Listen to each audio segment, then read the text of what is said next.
entre as nações a sua glória, entre todos os povos as suas maravilhas, porque grande é o Senhor, muito digno de ser louvado, mais temível do que falsos deuses.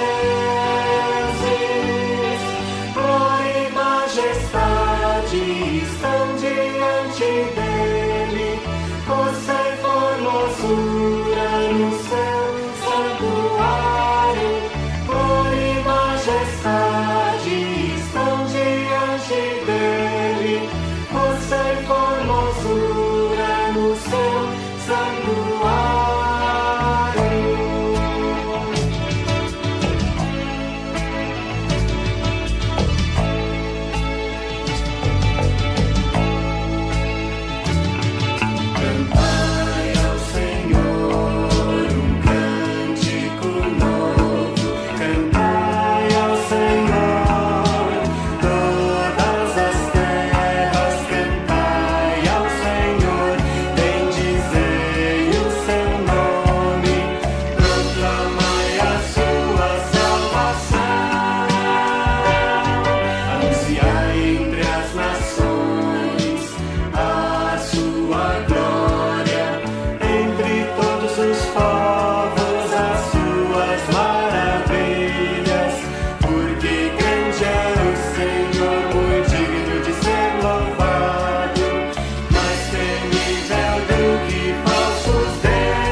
Boa noite, irmãos. Que a graça e a paz do nosso Senhor e Salvador Jesus Cristo seja com todos. Amém? Estamos reunidos nesta noite para prestarmos o culto de louvor e adoração ao nosso Deus. Deixo aqui um trecho da palavra de Deus que está na primeira epístola de Pedro, capítulo 1, versículo 3 e 4, nos diz assim: Bendito o Deus e Pai de nosso Senhor Jesus Cristo, que segundo a sua muita misericórdia nos regenerou para uma viva esperança mediante a ressurreição de Jesus Cristo dentre os mortos, para uma herança incorruptível, sem mácula, imarcessível, reservada nos céus para vós outros. Amém. Que nós possamos tomar posse dessa palavra conforme aqui está exposto. Que o Senhor Deus esteja nos abençoando, esteja perdoando os nossos pecados, recebendo nesta noite as nossas orações, os nossos louvores. Que o Senhor Deus mesmo esteja, em nome de Jesus, esteja recebendo. Vamos orar? Santo e eterno Deus, Pai Todo-Poderoso, Criador dos céus e da terra, Senhor de nossas vidas, Santo Deus, nós buscamos, ó Deus, nos achegar aos santos dos santos, ó Pai. Rogando a Ti, Senhor Deus, que, ó Pai, incline, Senhor, os Teus ouvidos, ó Pai. Olhe para o Teu povo que está nesta noite, ó Pai, se colocando diante de Ti em oração, ó Pai, com seus corações, cada um deles, ó Pai, com algo a falar contigo, ó Pai, para te agradecer, para te pedir, para te louvar, ó Deus. Somos teus filhos, ó Pai, e damos graças por isso, ó Deus. Em nome de Jesus, ó Pai, que o Senhor aceite as nossas orações, os nossos louvores, Senhor Deus. Que o Senhor visite, ó Pai, cada irmão, cada irmã, cada lar. Ó Senhor, que os enfermos que temos colocado diante de Ti, ó Pai, possam receber a visita e o toque do Teu Santo Espírito, ó Pai, para que haja nesta noite um mover, ó Pai, de cura, ó Pai. Que aqueles corações que estejam entristecidos, ó Pai, possam ser tocados também, alegrados, ó Pai. Pois sabemos que o Senhor conhece o íntimo de cada um de nós, ó Pai. E o que vai em nossos corações, somente o Senhor sabe, ó Deus. Por isso, em nome de Jesus, Paizinho, receba, Senhor Deus, o Teu povo aqui presente, ó Pai. O Teu povo que está agora, neste momento, se colocando diante de Ti, ó Pai. Senhor, sabemos que somos pequenos, ó Pai, para estarmos diante de um Deus tão grandioso, ó Pai.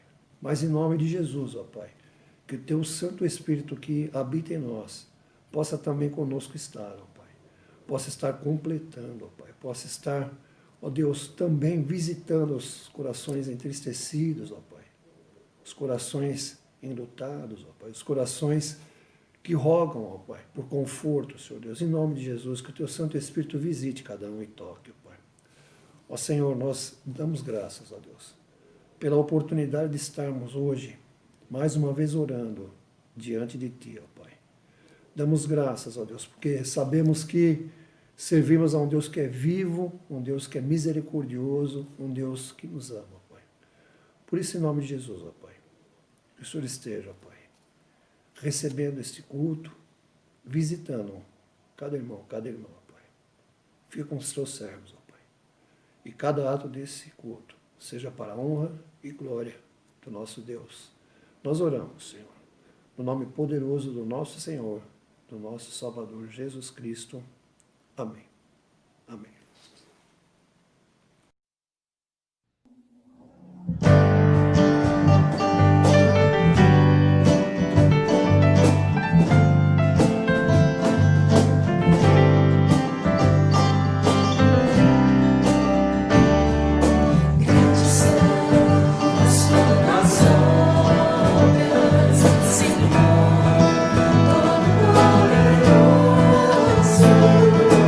Jesus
Graça e paz, irmãos.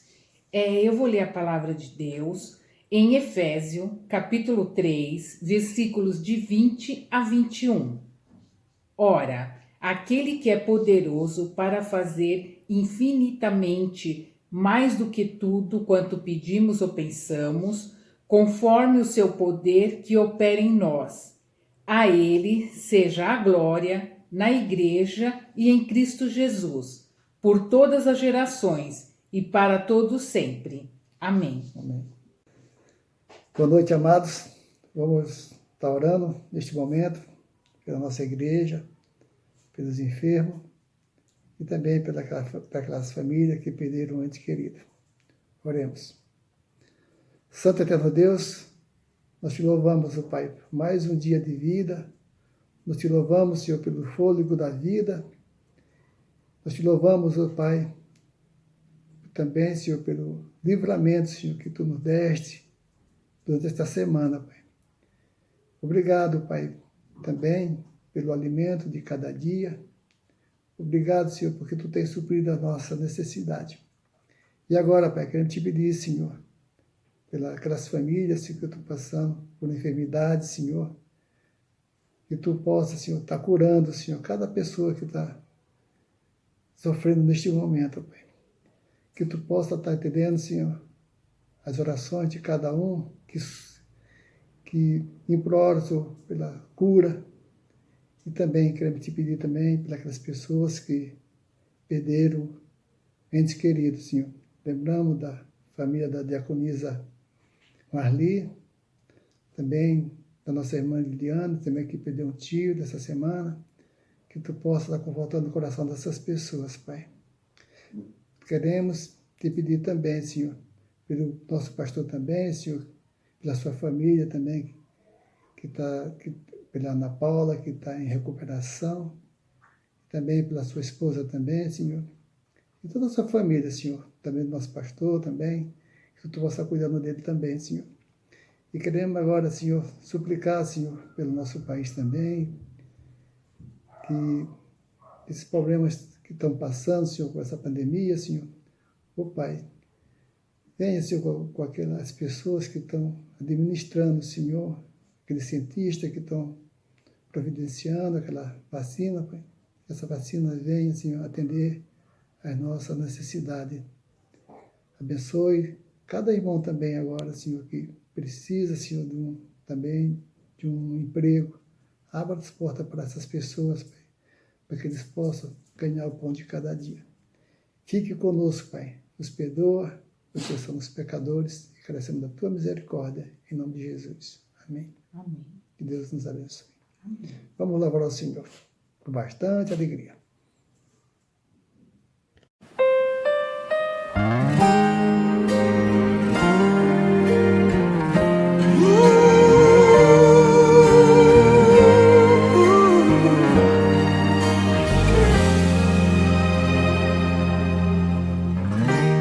Não consigo ir além do Teu olhar. Tudo que eu consigo é imaginar a riqueza que existe dentro de você. O ouro eu consigo só admirar, mas te olhando eu posso a Deus adorar. Sua alma é um bem que nunca envelhecerá. O pecado não consegue esconder a marca de Jesus existe em você. O que você fez ou deixou de fazer não mudou o início, Deus escolheu você. Sua raridade não está naquilo que você possui ou que sabe fazer. Isso é mistério de Deus com você. Você é um espelho que reflete a imagem do Senhor. Não chore se o mundo ainda não notou.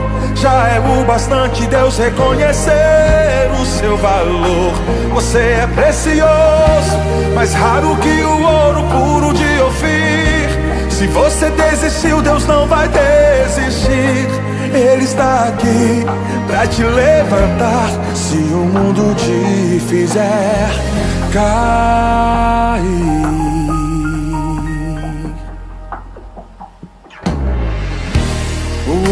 consigo só admirar, mas te olhando eu posso a Deus adorar.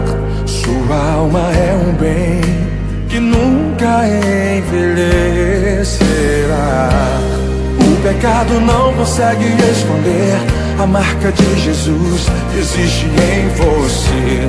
O que você fez ou deixou de fazer não mudou o início, Deus escolheu você. Sua raridade não está naquilo que você possui ou que sabe fazer. Isso é mistério de Deus com você.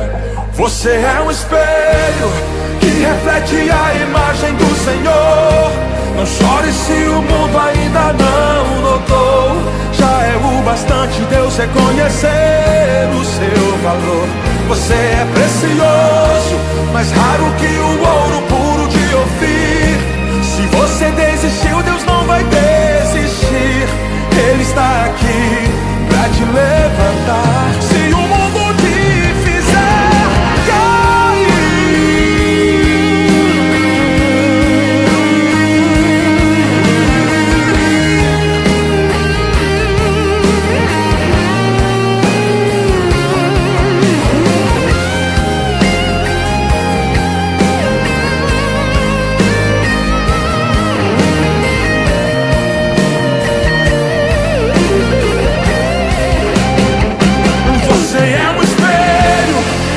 reflete a imagem do Senhor.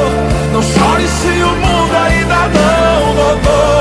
Já é o bastante Deus reconhecer o seu valor. Você é precioso, mais raro que o ouro puro de Ofir. Se você desistiu, Deus não vai desistir. Ele está aqui pra te levantar. Se o mundo te fizer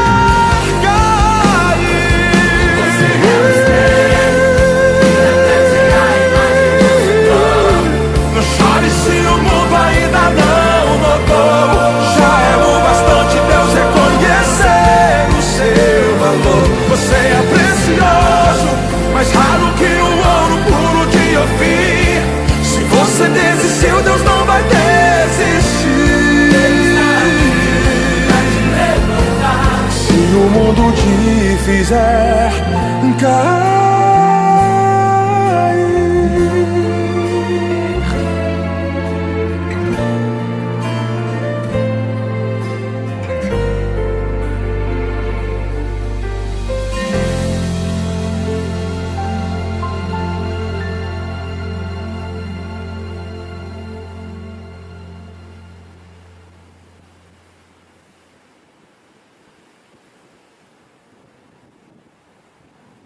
Irmãos, antes de você ir para o vídeo, se inscreva no nosso canal e ative as notificações.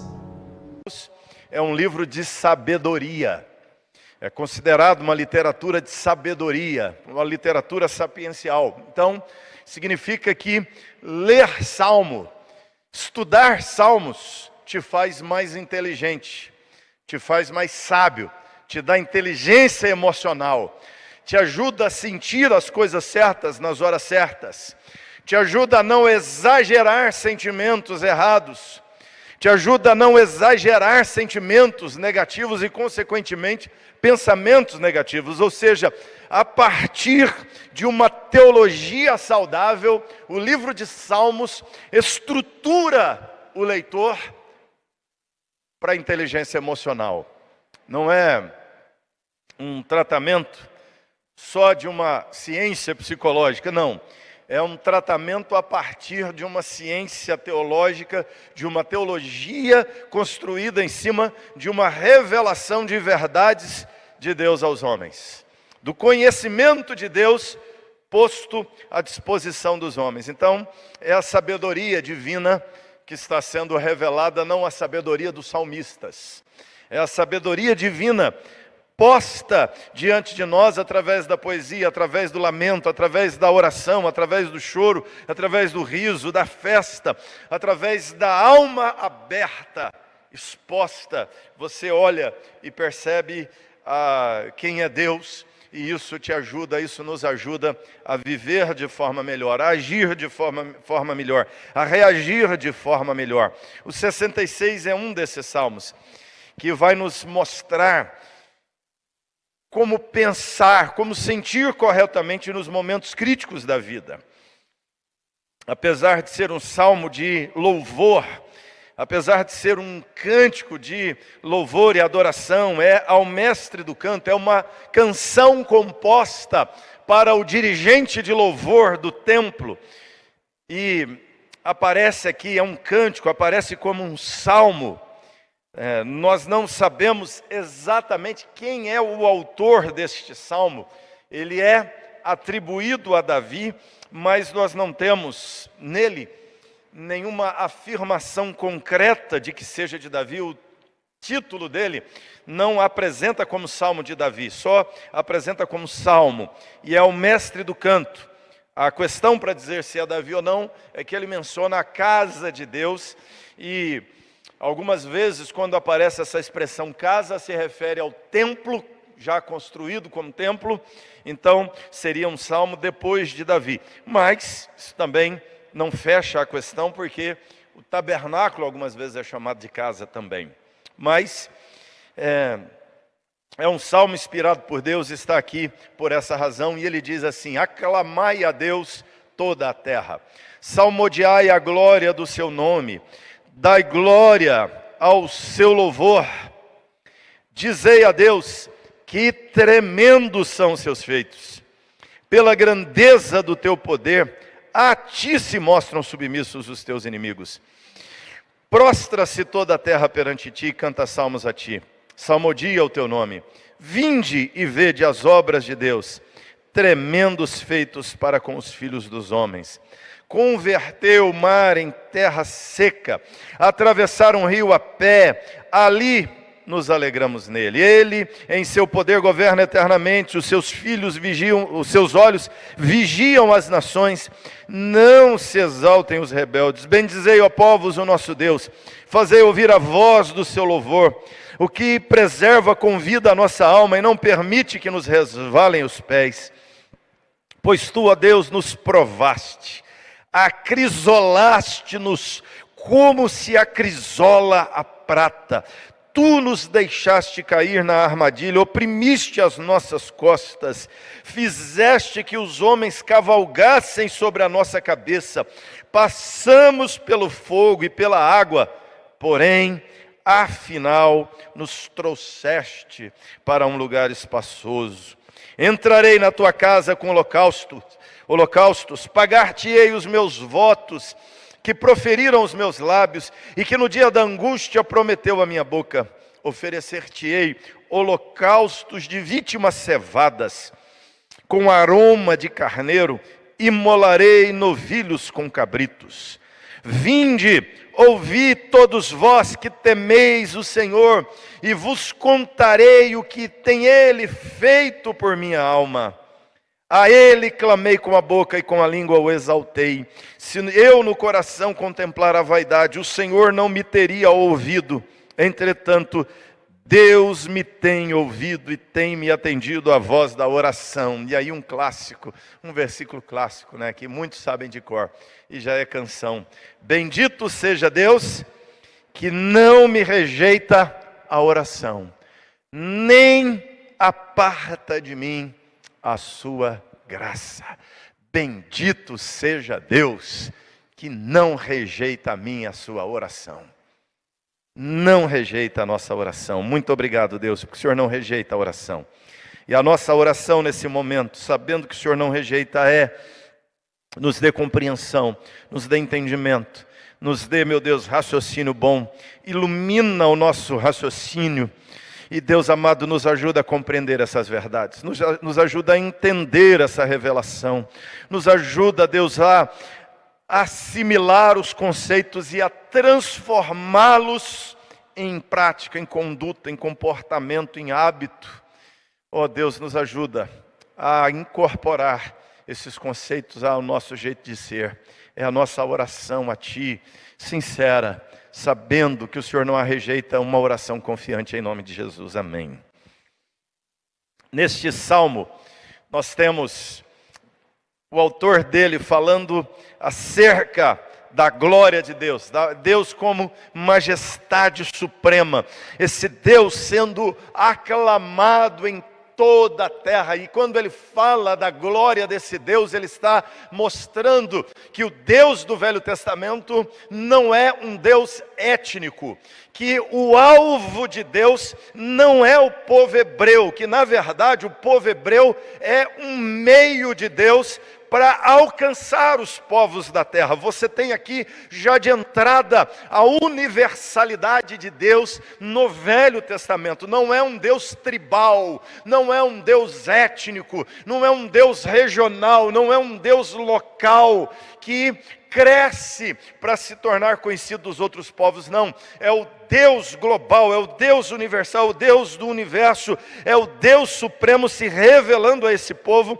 E ele já diz no Salmo que Deus é glorioso, salmodiai a glória do seu nome, a glória do seu louvor. E ele já afirma logo no começo do texto que as nações, que os povos todos reconhecem esse Deus, porque ele é Deus da terra, porque ele é Deus global, geral. E ele já diz então que os inimigos de Deus se prostram diante dele, diante de seus tremendos feitos, diante da grandeza do seu poder. Toda a terra se prostra diante dele, canta salmos a ele. É importante para nós esta afirmação aqui do Salmo. Toda a terra. Depois no versículo 7 diz, ele vigia as nações. Ele é o Deus de relacionamento, o Deus de aliança com o povo de Israel. Mas ele não é o Deus dos hebreus, meramente. Ele é o Deus da humanidade. Ele é o Deus da terra. Ele é o Deus governante supremo. Então, ele fala dessa glória de Deus. E ele fala também no Salmo dos atos de Deus. Ele fala dos feitos de Deus. Há um convite no versículo 5 dizendo, vinde, venham, venham e vejam os atos, os feitos de Deus. Abra teu entendimento, abra teu raciocínio, abra os olhos, abra a cabeça, preste atenção e veja o que Deus faz. É isso que ele está dizendo. Tenha a visão dos tremendos feitos de Deus. E olha só, não é só com o povo hebreu, com os filhos dos homens, com a humanidade. Aí ele vai citar o que Deus fez em favor dos hebreus ao tirá-los do Egito. Mas é em relação aos filhos dos homens. O que ele quer dizer é que quando Deus faz o que faz a favor de Israel, ele está se revelando a toda a humanidade, não só a eles. Ele está se revelando à sua criação. Então ele fala dos atos de Deus, de como Deus atua, de como Deus age.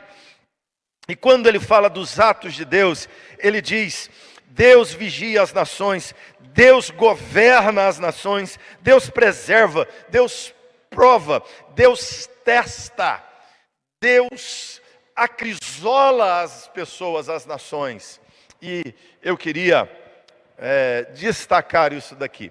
Nós podemos dividir esse salmo em 3 momentos aqui, ou em 3 atos de Deus, em 3 obras de Deus, 3 ações contínuas de Deus. Ele diz, Deus primeiro salva.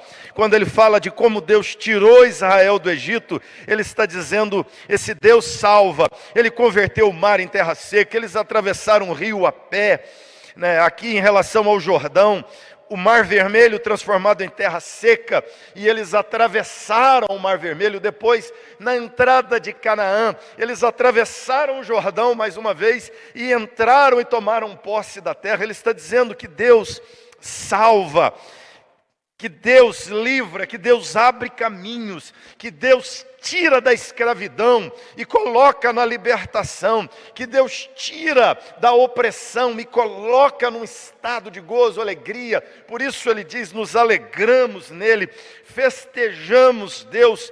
no seu poder, governando não só o povo hebreu, as nações, os povos, o mundo, o universo. Nós nos alegramos, porque nesse governo de Deus, Ele nos salvou, Ele nos redimiu, Ele nos tirou do paganismo, Ele nos tirou da escravidão, Ele nos tirou das trevas e nos colocou na terra e nos deu posse dessa terra. Ele diz: Deus salva. É um ato de Deus. E o segundo ato de Deus desse texto é: Deus não só salva, Deus disciplina, Deus trata de seus filhos, Deus trata do seu povo. E aqui eu queria gastar um pouco mais de tempo, né?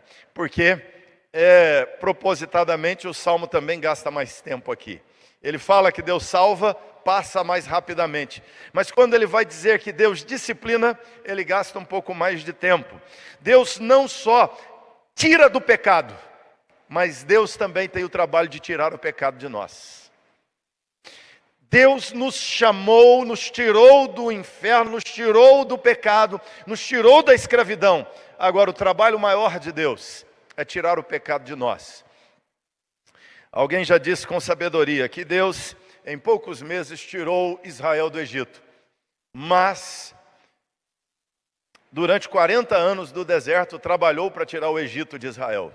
Esse é o trabalho difícil. É tirar o pecado da nossa alma. Tirar-nos do estado de condenação para um estado de salvação é fácil. Agora, tem um trabalho de Deus em nós, para nos transformar, para nos modelar, para nos moldar, para nos transformar à imagem de seu Filho. E aqui o Salmo fala dessa disciplina, desse tratamento de Deus no seu poder, governando as nações. Mas aí o texto vai usar uma palavrinha interessante, que é não somente que Deus disciplina, ou que Deus prova, examina as nações, mas ele diz também que Deus vigia. Deus olha, e à medida que Deus olha, Deus vê erros, e quando Deus vê erros, Deus vai tratar desses erros. Por isso que ele convida: bendizei os povos a Deus, e fazei ouvir a sua voz, o seu louvor. E aí ele fala: preserva com vida a nossa alma, não permite que resvalem os nossos pés. Ou seja, a respeito de salvação. Mas aí o versículo 10, para mim, é o que eu quero destacar mais nesse texto hoje para nós. Ele diz: pois Deus, ó Deus, nos provaste. E aí ele usa uma palavra ainda mais pesada: acrisolaste-me. O Senhor Deus nos acrisolou. Ele diz: o Senhor Deus nos bachan, que é examinar, que é aqui provar, mas o provar é no sentido de testar, fazer o teste de pureza, fazer o teste. Às vezes quando a gente fala de Deus provar, as pessoas entendem que é Deus provando, ou seja, Deus testando para saber se eu sou fiel ou não. Não. Quando Deus testa, quando Deus prova para revelar as impurezas e tratar delas. Deus não prova para saber se eu sou fiel ou não.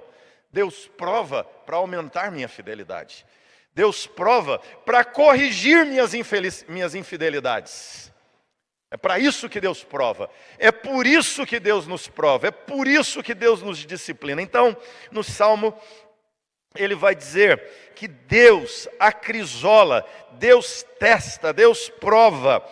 Ele vai falar: nos provaste, e depois ele usa uma palavra mais forte, sarap, que é acrisolar, que é refinar, que é colocar no fogo para queimar, para derreter, e ao derreter, revelar as impurezas.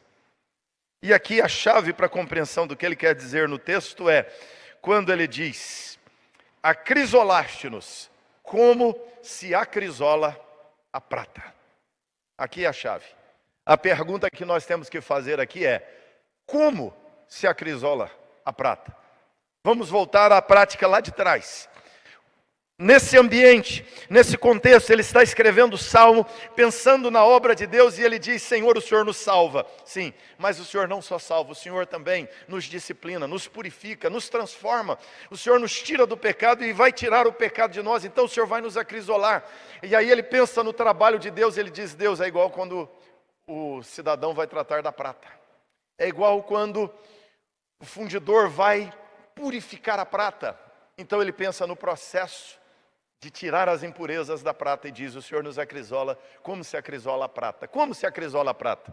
Primeira coisa, o sujeito tinha que extrair a prata numa mina. E aí ele acha a prata. Provavelmente, se eu e você passarmos perto de um lugar que tem prata, nós nem vamos ver. Por quê? Porque não tem aquela prata bonitinha, reluzindo. Você vai ver um mineral bruto. E você vai olhar para aquele mineral e não vai ver nada. Você vai ver terra, você vai ver rocha. Você não verá a prata. Mas o cidadão experiente sabe que naquele lugar tem prata. Então ele arranca aqueles torrões, ele arranca aqueles pedaços de rocha e vai levar para a sua fundição. E naqueles dias a primeira coisa que ele fazia era: ele pegava uma marreta, colocava sobre um pedaço uma chapa de ferro e começava a bater com marretas naqueles torrões que ele havia tirado da mina. E ele batia, dava pancadas, marteladas, parecendo que ele odiava aquele pedaço de mineral que estava diante dele. E depois de bastante tempo batendo aquele metal, até que ele esmiuçasse e se tornasse pedaços bem pequenos. Ele pegava aquele torrão, espancava até que ele ficasse esmiuçado em pequenos pedaços. Aí ele não terminou o trabalho.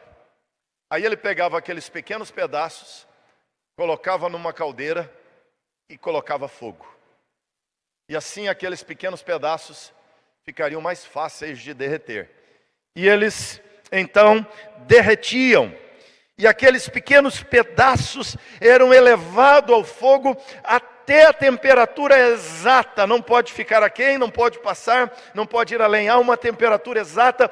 Então aquele cidadão elevava a temperatura daquele fogo até o momento em que aquele mineral derretia. E à medida que ele derretia, era possível separar a prata do refúgio.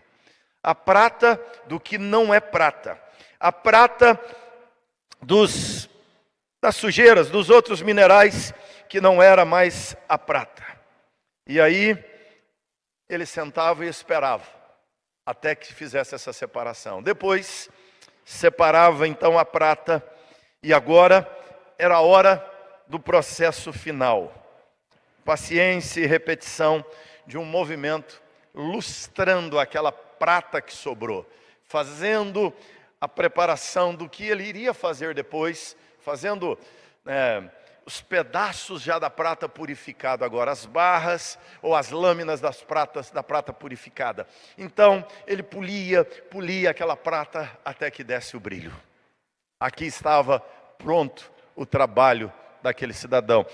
E aqui no texto ele está dizendo: Deus, o Senhor nos salvou, o Senhor nos chamou, e o Senhor também nos vigia, o Senhor também nos prova, e quando nos prova, o Senhor nos acrisola, o Senhor nos limpa, o Senhor nos purifica como se purifica a prata. Sabe o que ele está dizendo? Que às vezes Deus nos pega e vai fazer mais ou menos o que o cidadão da prata faz com ela. Deus pegou a mim e você como um pedaço de torrão, sujo, cheio de erros, temperamento difícil, uma personalidade complicada, soberbo, arrogante, vaidoso, mentiroso. Deus nos pegou complicados, mas Deus olha e Deus sabe, Deus vê uma prata aonde ninguém vê uma prata, aonde só se vê um pedaço de torrão, um pedaço de minério imprestável, mas Deus vê em nós uma prata brilhante e valiosa. Só que algumas vezes Deus tem que pegar eu e você, colocar em cima da chapinha de ferro, pegar um martelo, e Deus começa a te dar marteladas. E começa a doer. Mas Deus vai batendo.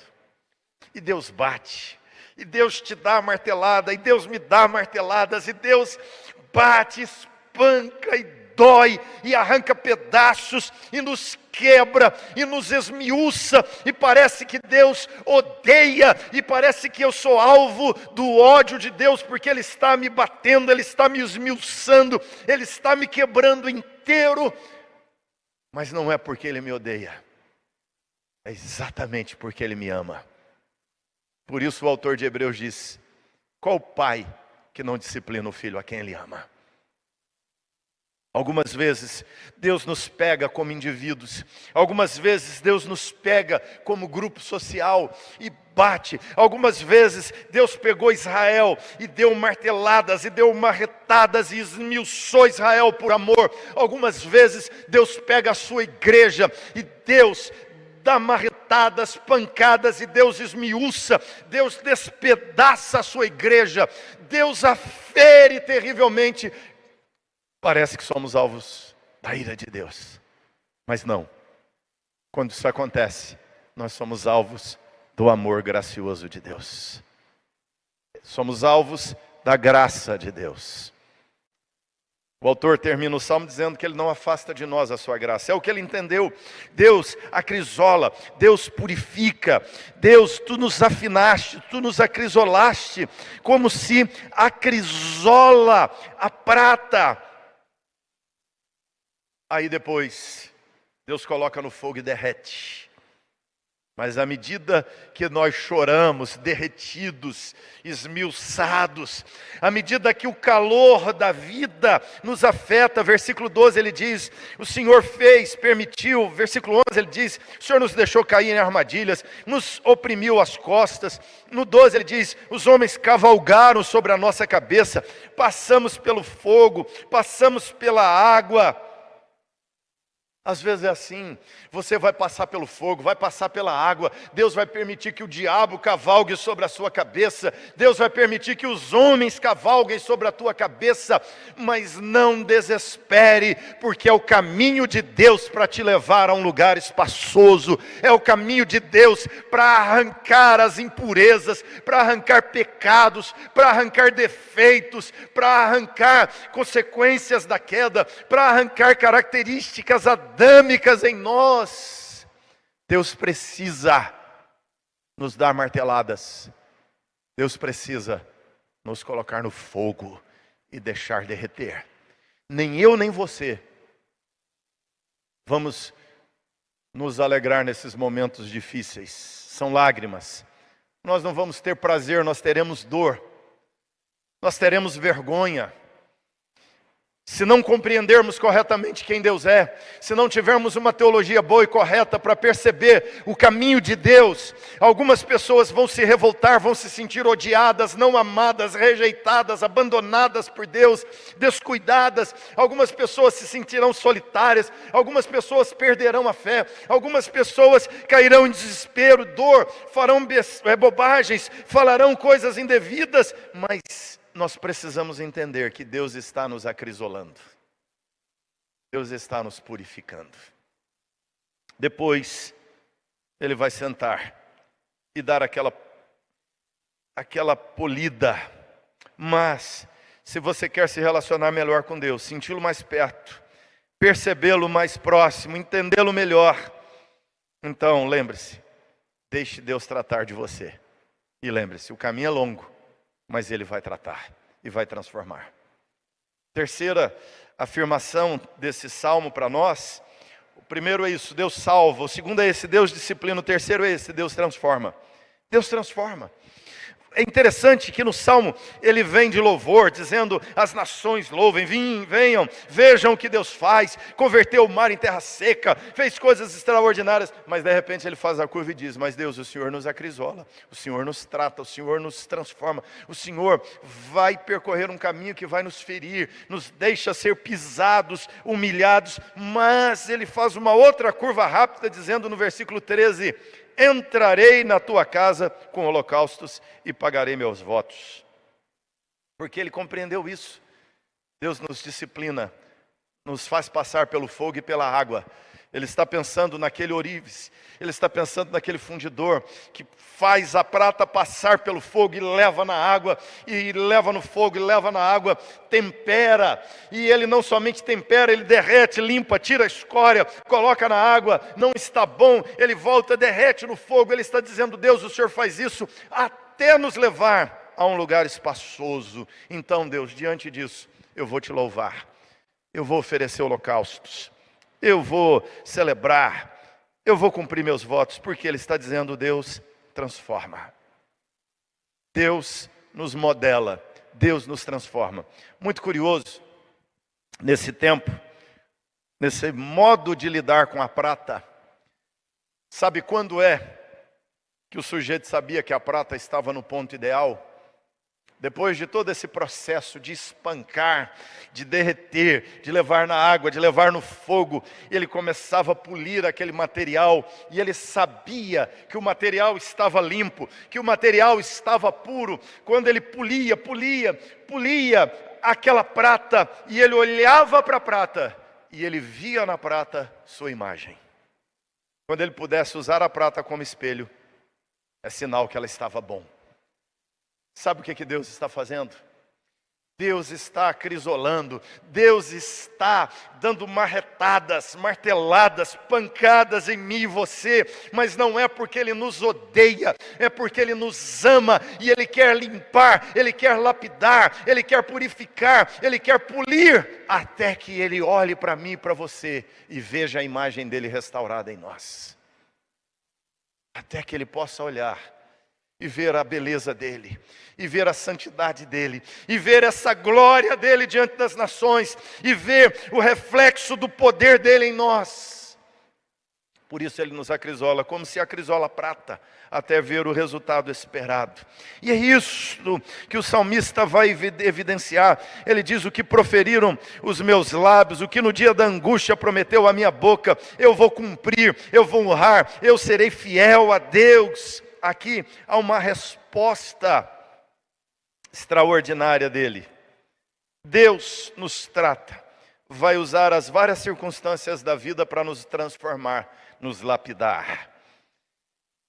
Ele observa, vigia as nações, diz o texto. Deus faz isso como o cidadão, ele não põe no fogo e vira as costas, ele fica ali vigiando, para que a temperatura seja certa. Trata de você sem te queimar além do ponto, sem deixar que você fique frio aquém do ponto. Mas Deus vai monitorar esse trabalho glorioso dele. Faz isso com um fim específico, de torná-lo um cristão melhor, de nos tornar um cristão melhor, de nos tornar alguém mais parecido com Cristo Jesus. A pergunta para nós é essa: se Deus olhar bem para você hoje, Ele vai ver a imagem de Jesus? Ele vai ver a beleza de Cristo?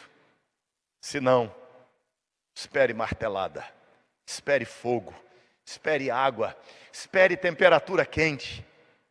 Se nós perguntarmos assim: Deus, olhando para a sua igreja no mundo hoje, Ele vê o que Ele precisa ver, a imagem de Jesus refletida? Se não, a igreja tem que ser passada pelo fogo. A igreja precisa das marteladas. É por isso que Deus permite problemas, angústias. É por isso que Deus permite o fogo. É por isso que Deus permite as pancadas. Porque Ele quer produzir nesse pedaço de torrão, de minério bruto que Ele arrancou do pecado. Ele quer purificar até ver a beleza de Cristo em nós. Por isso, Deus faz esse trabalho. Se você ler Zacarias 13:9, lá em Zacarias 13:9, Deus diz assim: farei passar o meu povo pelo fogo, e o purificarei como se purifica a prata, e aprovarei como se prova o ouro. Ele invocará o meu nome, e eu o ouvirei. Direi: é meu povo, e ele dirá: o Senhor é o meu Deus. Esse é o resultado da provação. Quem cai, quem queima, porque não é prata. Quem se perde, porque não é crente. Quem perde a fé, porque não tinha fé. Na verdade, não perdeu. Porque o que é prata, queimado, espancado, quebrado, esmiuçado, vai evidenciar a beleza de Cristo Jesus. A provação só revela o que está dentro de nós, só tira as escórias de nós.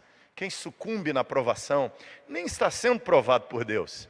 É só mineral impuro barato que estava no meio da prata, do mineral correto.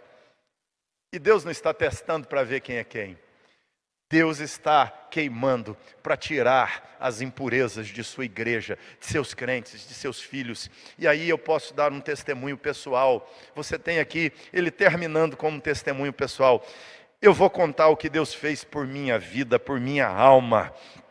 Eu vou testemunhar na tribulação, na angústia, no sofrimento. Eu vou testemunhar. As reações aqui do salmista entrarei na sua casa, pagarei os meus votos, cumprirei as minhas promessas, farei sacrifício, porque mesmo quando eu estou no fogo, mesmo quando eu estou sendo esmiuçado, eu oro a Deus. Parece que Deus não está ouvindo minha oração, porque às vezes nós oramos assim: Deus, apaga o fogo, Deus, tira a tempestade, Deus, me tira do deserto. Às vezes nós oramos assim: Deus, afasta a doença. Às vezes nós oramos a Deus dizendo: Senhor, apaga o fogo, Deus, para de bater. Mas eu vou te dizer uma coisa: Deus não vai parar de bater, Deus não vai tirar do fogo, Deus não vai suspender a enfermidade, Deus não vai tirar do deserto. O que Deus fará Ele completará a obra dele na minha e na sua vida, vai fazer o que é preciso fazer para que a beleza de Cristo seja refletida em nós, para que nós possamos lá na frente, limpos, purificados, olhar para o alto e dizer: é o meu Deus, é o meu Pai amoroso. E Deus possa olhar para nós, ver a imagem e o brilho dele e dizer: é o meu povo, são os meus crentes, são os meus santos, são os meus filhos. Todo o trabalho de Deus é para refletir a glória, a beleza dele na nossa própria vida. Por isso, ele termina o salmo dizendo: Deus não rejeitou a oração. Deus não afasta de nós a sua graça.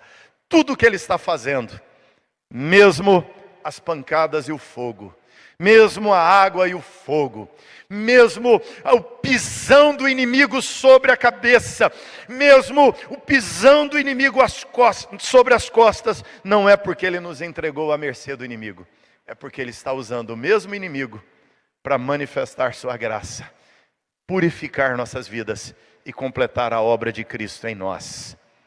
Bendito seja Deus, que não afasta de nós a sua graça.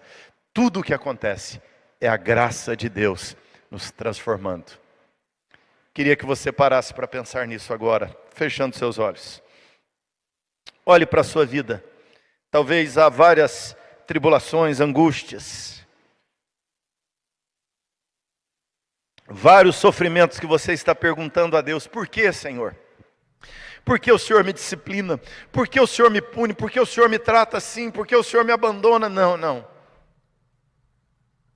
Isso é aquela preciosa chinelada da mãe, querendo formar em você um homem de verdade, uma mulher de verdade.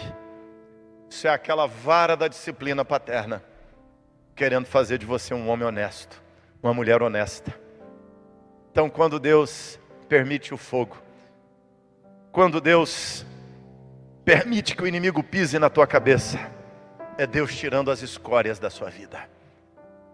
É Deus dando marteladas em mim e você, para olhar um dia para nós e ver sua própria imagem refletida e completar o trabalho dele em nós. Então, não desespere no momento da dor. Não desespere em dias angustiantes. São dias angustiantes que vivemos. São fogos, pancadas, marteladas. Por que toda essa confusão política? Por que todo esse caos de saúde? Por que todo esse caos econômico? Por que toda essa dor que eu estou vivendo? Meu querido, em nome de Jesus, entenda: se Deus está permitindo a tua falência, é uma martelada para purificar você. Ele diz no salmo aqui: se Deus olhasse e contemplasse em minha vaidade, Ele não ouviria a minha oração. Deus não quer contemplar vaidade, soberba, arrogância em mim e em você. Deus quer encontrar humildade, Deus quer encontrar simplicidade. Então, não reclame, não desespere, não perca a fé, não desanime, não fique desalentado, não fique prostrado. Pelo contrário, entenda, Deus está te acrisolando. Fogo, Ele te derrete, Ele te esmiuça, Ele te despedaça, mas é porque Ele te ama e porque Ele quer modelar você. Ele quer tirar a vaidade de mim, de você. Deus quer tirar a vaidade da nossa nação. Deus quer tirar a vaidade da igreja na nossa nação. Então Deus põe no fogo e deixa derreter. Fica lamentando, desesperado. Por que, Deus? Por que isso? Não. Deus vigia as nações. Deus governa as nações. E quando Deus governa, Deus tem que despedaçar às vezes. Deus tem que quebrantar por causa da soberba, da autossuficiência e da arrogância. Mas guarda no coração essa palavra. Deus governa as nações, Deus governa a minha e a sua vida. Há aqui um testemunho do que Deus faz nos povos, e há aqui um testemunho do que Deus faz na vida pessoal. O salmista diz: eu vou dizer o que Deus fez na minha vida. O que ele está dizendo no salmo é o que Deus fez na história pessoal dele. É o que Deus fez na história de Israel como nação, quando trilhou Israel. É o que Deus faz no seu governo supremo das nações. Então, confie na disciplina de Deus. Celebre a disciplina de Deus. É para a sua bênção, é para seu benefício, é para nossa alegria que Deus permite o fogo e as marteladas da vida.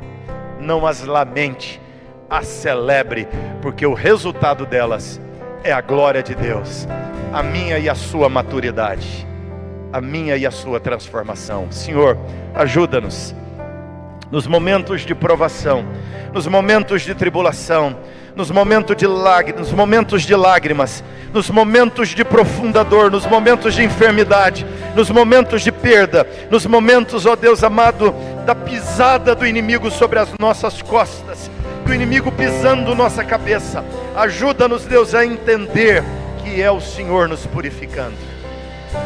E dá-nos, Deus, confiança, paz, esperança, mesmo nesses momentos e dias difíceis, para entender quem é o Senhor e o que o Senhor está fazendo na nossa vida pessoal, na nossa vida coletiva, como povo, como nação, na vida das nações. E ajuda-nos, Pai, a olhar para essas circunstâncias com a verdade no coração, e nos faça inteligentes emocionalmente no meio delas, nos faça maduros no meio delas, e que a beleza de Cristo se forme em nós, em nome de Jesus. Amém.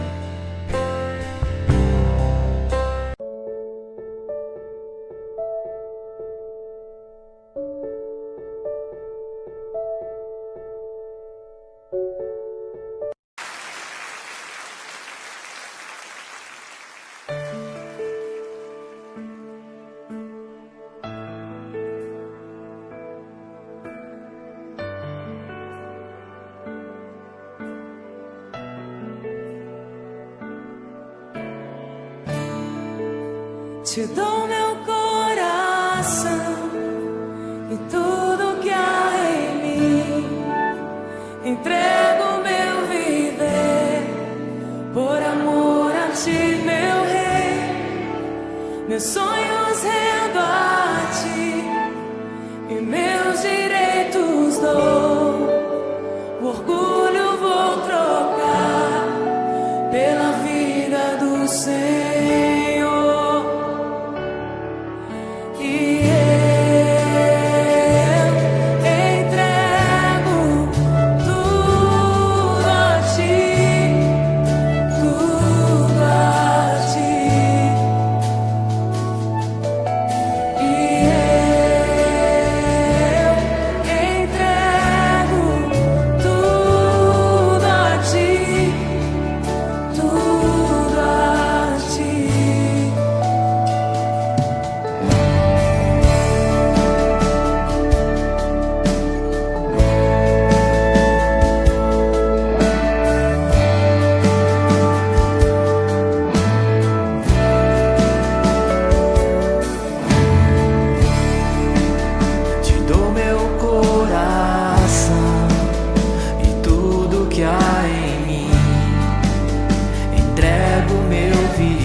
rendo a ti e meus direitos dou.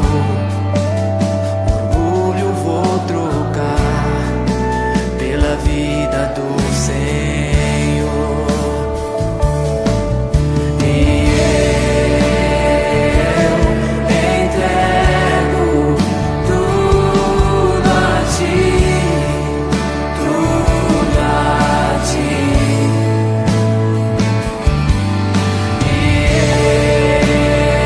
eu entrego tudo a ti, tudo a ti.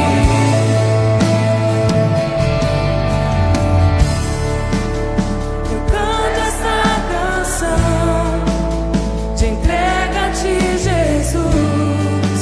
E o que o mundo dá, eu deixo aos pés da cruz, por conhecer a ti, teu nome dar louvor, sentir tua alegria, partilhando tua dor.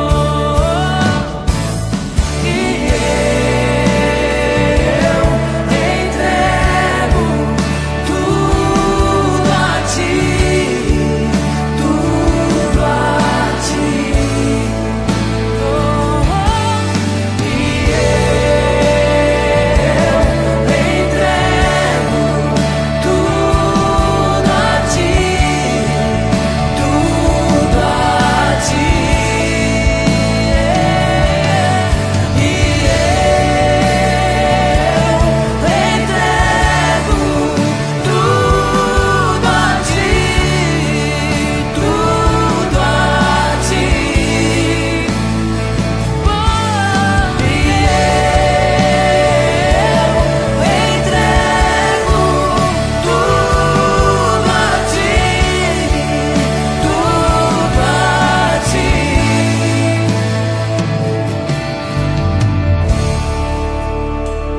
Eu entrego a ti, Senhor, com tudo que sou, com tudo que tenho.